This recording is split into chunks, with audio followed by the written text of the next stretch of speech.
अब काल रौड़े मीडिया में बानी, काल दिल्ली में बड़का संपादक हो जाए तो हम कहब कि अचानक हो गई हन पैरासूट से। अरे लालू जी के ना लड़का के देखी कि काल तक क्रिकेट में फेल भइले, आए बेरा डिप्टी चीफ मिनिस्टर परिवारवाद की राजनीति करने वाले पे कटाक्ष कर रहे हैं। तो राजनाथ सिंह के भी तो बेटा विधायक है, तो इस पे आप क्यों नहीं कुछ कह रहे हैं? भारतीय जनता पार्टी के नेता हैं कि वही हमरा से सवाल पूछत है। जनता राहुल गांधी के, नेहरू गांधी परिवार के, कांग्रेस पार्टी के रिजेक्ट कर देले। G20 के समिट भइल, मोदी जी राजघाट पर गांधी जी के समाधि पर चलत रहले 56 इंची के छाती लेके, आ पीछे अमेरिका के राष्ट्रपति बाइडेन जी यही से चलत रहे। कुछ भी नेता होता के बिना इतना अच्छा से चंपरास बाटे और छाता बाटे जी जी, और उसके बाद पंखा बाटे गर्मी के दिन। ये बेनौद गांव है, यहाँ पे एक समाज सेवी रोहित कुमार के द्वारा कंबल वितरण जरूरतमंद लोगों के बीच में किया जा रहा है। यहाँ पे तमाम लोग, बहुत भीड़ इकट्ठा हुआ है और इनके द्वारा कंबल वितरण किया गया है। और जो लोग कंबल प्राप्त कर लिया, आइए उनसे बात करते हैं कि इनको कौन कंबल दिया और क्यों कंबल दिया। कंबल केकरा द्वारा बांटल गई हो? का नाम हुआ के? मालिक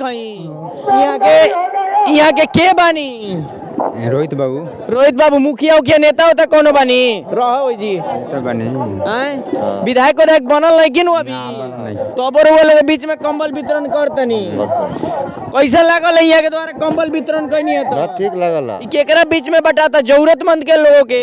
जी वोट अगर यहाँ के चुनाव लड़न तो पहला नंबर चुनाव लड़न तो वोट कमल तो ले लेनी हो, फिर 500 लेके केहू के वोट तो ना नु बेचे। काहे बेचे दिया थोड़ा बात ऐसे बात ना नु होई। ना जी रोहित बाबू चुनाव लड़न तो जीताम लोग। हां जितावल ना जाइए। भाई बताई, बिना मुखिया विधायक सांसद बनले यहाँ के रुआ लोग के बीच में कंबल वितरण करनी है, ये बहुत एक बढ़िया काम भाई। ए पर हुआ का कहे यहाँ लोग के भीड़ क्राउड बा। युवा नेता बनी वहाँ के, युवा नेता बनी। हाँ, यहाँ का आपके दान सांसद के रूप में देखे के चाहता निशान, सांसद के रूप में। हाँ। देखिए ये यही गांव के हुआ। हाँ, हम यही बेनौद गांव के एक युवा चेहरा है और इनसे हम बात करेंगे। ये रोहित कुमार जी को सांसद के रूप में देखना चाहते हैं, आखिरकार इनमें क्या क्वालिटी है कि आप इनको सांसद के रूप में? बिना कुछ भी नेता होता के बिना इतना अच्छा से चंपरास बाटे और छाता बाटे जी जी, और उसके बाद पंखा बाटे गर्मी के दिन में। ऐसा नेता नहीं मिलेंगे। अगर माने इस मैंने टिकट मिल रहा है भाजपा से, किसी भी माने दल से मिल रहा है टिकट, तो हम लोग के लिए बहुत सौभाग्य की बात होगी। देखिए इनके द्वारा कहा जा रहा है कि अगर रोहित कुमार जी को किसी भी दल से टिकट मिलता है, अगर सांसद का चुनाव लड़ते हैं तो, और इस क्षेत्र के लोग उनको सांसद भी बनता हुआ देखना चाहते हैं बिना किसी फायदे के, और ना सांसद ना विधायक ना मुखिया, उसके बावजूद भी इतनी भीड़ को एक बार दिखाया, भीड़ उधर करके भीड़ को दिखाएं। भीड़ में कंबल वितरण जरूरतमंद लोगों के बीच में किया जा रहा है। हम आपको बता दें कि बेनौद गाँव के रहने वाले रोहित कुमार जी और एक समाज सेवी युवा चेतना के राष्ट्रीय संयोजक रोहित कुमार जी से कि यहाँ के आखिर इतने समाज सेवा कावना चलते करतनी। जहाँ भी रहुआ यहाँ के देखे कि काल के यहाँ के पेज रहुआ देखे तब बनारस में कई घाट पर यहाँ के गरीब में कंबल वितरण कैले बानी, जॉकेट तक वितरण कैले बानी। आधी रात के बलिया में यहाँ के भी बहुत सारा कंबल जॉकेट यहाँ के देखे तो दिल्ली से लेके महाराष्ट्र तक ठंडा में कंबल जॉकेट के वितरण करतनी भैया। सबसे पहले तो रहुआ के नया साल के बहुत बहुत बधाई बा। अंग्रेजी नया साल के बधाई। रउरा वेबसाइट, यूट्यूब, फेसबुक पेज के माध्यम से देश या दुनिया के लोगन के हम अंग्रेजी नया साल के बधाई दे रहल बा। भैया इ नया साल में राम मंदिर के निर्माण भी होता, का कहम रहू? देखिए भगवान राम ये दुनिया में सबसे बड़ा समाजवादी रहे। राम जी हमनी के आराध्य बारे, राम जी भारत के प्राण बारे, राम जी भारत के आत्मा बारे। अगर राम जी के मंदिर अयोध्या में ना बने तब पाकिस्तान के इस्लामाबाद में, कराची में, काबुल में बने। अयोध्या में राम जी के मंदिर बन रहा बा, देश गदगद बा, देश गर्व में बा, देश में गौरव हो गई बा। पूरा देश खुश बा कि 400 साल बाद हमार राम जी अपना घर में विराजमान होता नहीं, लेकिन कांग्रेस पार्टी के मती मरा गई बा। कांग्रेस पार्टी ये देश के नाश कैले बिया। कांग्रेस पार्टी सनातन विरोधी बिया। कांग्रेस पार्टी मर्यादा पुरुषोत्तम राम के अस्तित्व पर कई बार सवाल उठैले बिया। कांग्रेस पार्टी के देश के जनता सबक सिखा देले बा। कांग्रेस के पतन हो चुकल बा। कांग्रेस नाम के कुछ ना बाची। देश के जनता कांग्रेस के जवाब दे चुकल। संसद भवन पर भी अटैक टाइप के भइल रहला, जो युवक घुस गए रहला, ओकर राहुल गांधी के ठीक रहला कि ओकरा के बेरोजगारी से जोड़ल गइल। राहुल गांधी भारतीय राजनीति के नॉन सीरियस एलिमेंट बारे। राहुल जी के इहो नहीं के बुझार कि संसद भवन देश के गरिमा के प्रतीक बा। आ संसद के बारे में राहुल जी इतना ऊंचा बात बोल रहल बारे। राहुल जी हो गए बारे व्याकुल भारत। राहुल जी हो गए बारे बेचैन आत्मा। राहुल जी के जमीन के नीचे के माटी उड़ गई बा। उनका अब कुछ बाँचल नहीं खे। पूंजी गायब बा। अब कतोरो हाथ में नसीब नहीं खे। जनता इतना खिसियाइल बिया राहुल बाबा के ऊपर कि जौन कर्म कैले बारे अब ओकर भरपाई ना हो पाई। राहुल जी अब चैप्टर इज क्लोज।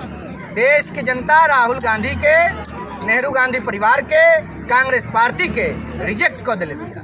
रउआ भैया रउआ के देखल जाता कि पूरा देश लेवल पर इतना कंबल के वितरण रउआ करतानी, जॉकेट के वितरण करतानी, जबकि सत्ता में जब बैठल बा प्रेम से सत्ता में ना रह के सत्ता में बैठल बा के विपक्ष में बा, हमनी के विषय नहीं के। हमनी के विषय बा मानव के सेवा होखत रहे के चाही। जेकरा अंदर प्राण बा ओकर सेवा होके के चाही। चाहे मानव होखो, पशु होखो, वृक्ष होखो, चिड़िया होखो, जे भी रउरा सामने बा ओकर सेवा करी। सेवा से बड़ा कोनो धर्म नहीं के, सेवा से बड़ा कोनो कर्म नहीं के। आ राजनीति के शिखर पर बैठल लोग के भी करे के चाहिए। अगर नहीं के करत तो गलती कर रहा। नौत निवासी रोहित कुमार जी के द्वारा पूरे देश में कंबल का वितरण किया जा रहा है।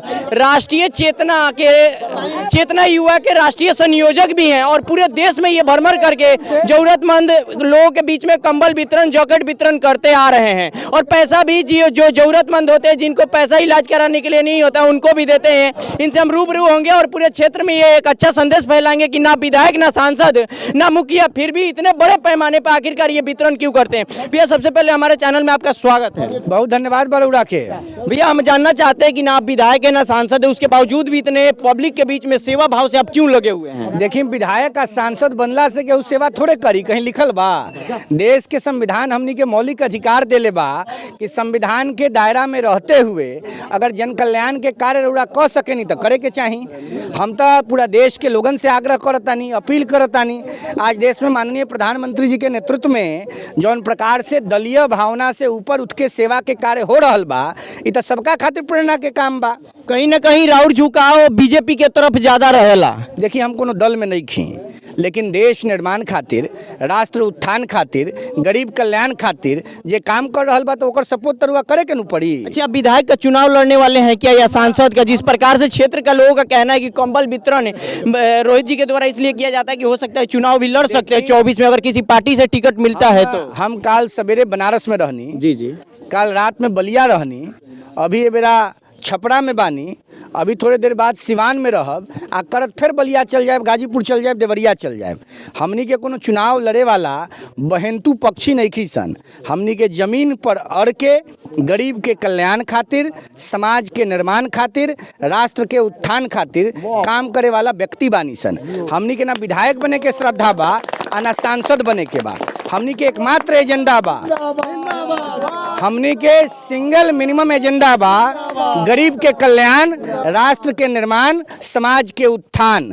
भारत माता के प्रभुता इतना बढ़ो दुनिया में कि पूरा दुनिया भारत के चरण के नीचे रहो। देखनी हाँ, G20 के समिट भइल, मोदी जी राजघाट पर गांधी जी के समाधि पर चलत रहले, 56 इंची के छाती लेके, आ पीछे अमेरिका के राष्ट्रपति बाइडेन जी यही से चलत रहले। काहे चलत रहले? मोदी के सबल नेतृत्व के आगे सबका झुके के पड़ता। मोदी अपना खातिर नहीं खन जियत, मोदी परिवार के निर्माण के काम में नहीं खन लागल, मोदी बेटा भतीजा भाई के आगे नहीं खन बढ़ावत, मोदी देश के गरीब के लड़का के आगे बढ़ावे के प्रयास कर रहा है। लगातार आप परिवारवाद की राजनीति करने वाले पे कटाक्ष कर रहे हैं, तो राजनाथ सिंह के भी तो बेटा विधायक है, तो इस पे आप क्यों नहीं कुछ कह रहे हैं? भारतीय जनता पार्टी के नेता हैं कि रउआ हमरा से सवाल पूछतनी। ई सवाल जाके उनका से न पूछब, हमरा से काहे के रउआ पूछतनी। आ रहल बात केहू के बेटा के बारे में जौन रउआ कहतनी, उ लगातार सिस्टम में बनल बा तब न राजनीति में आगे आइल बा। पंकज जी 25 साल से राजनीति में बारे, अब काल रौड़े मीडिया में बानी, काल दिल्ली में बड़का संपादक हो जाए तो हम कहब कि अचानक हो गई हन पैरासूट से। अरे लालू जी के ना लड़का के देखी कि काल तक क्रिकेट में फेल भइले, आए बेरा डिप्टी चीफ मिनिस्टर बारे। तो ये सब बात जनता बूझ रहल बिया। जनता की राजनीति पे आप क्या कहिएगा जिस प्रकार से आप क्षेत्र में भ्रमण करते रहते? बिहार के बर्बादी हो रहल बा, बिहार विनाश के पथ पर अग्रसर हो गई बा। नीतीश कुमार जी के ईश्वर सद्बुद्धि देश, नीतीश कुमार जी के बोली वचन में मधुरता आवे, नीतीश जी भटक गई बारे। जंगल राज के खिलाफ हमनी के सब लोग मिलकर नीतीश जी के लड़ाई में ताकत देहनी सन। हमनी के कहे के मतलब कि बिहार के जनता आ नीतीश जी कहाँ चल गईले, तो जे जंगल राज के प्रणेता रहे, जे जंगल राज के संस्थापक परिवार बा, ओकरा चरण में जा कर के गिर गईले। बुझाता कि मेहदार बाबा महेंद्र नाथ के चरण बा, जाके नीतीश जी नाक रगड़ता रे। नीतीश जी के बुद्धि कुपोषित हो गई बा, कुबुद्धि के शिकार हो गई बारे। अब बिहार के बचावे खातिर हमनी के बाबा महेंद्र नाथ से अर्चन करतानी सन, विनती करतानी सन, प्रार्थना करतानी सन कि जल्दी बिहार के बचाई। बिहार के इतिहास रहल बा, बिहार राजेंद्र प्रसाद देले बा, बिहार भिखारी ठाकुर देले बा, बिहार विश्व के नेतृत्व देले बा। आ नीतीश जी का कहता रे, बर्बादे क के मनिहन लागता, लेकिन हमनी के बर्बाद होके ना देव सन। बिहार में झंडा गड़ाई आ नीतीश जी या लालू जी के बाहर के रास्ता देखावल जाई। चलिए बहुत बहुत धन्यवाद। ये युवा चेहरा रोहित कुमार जी थे। आइए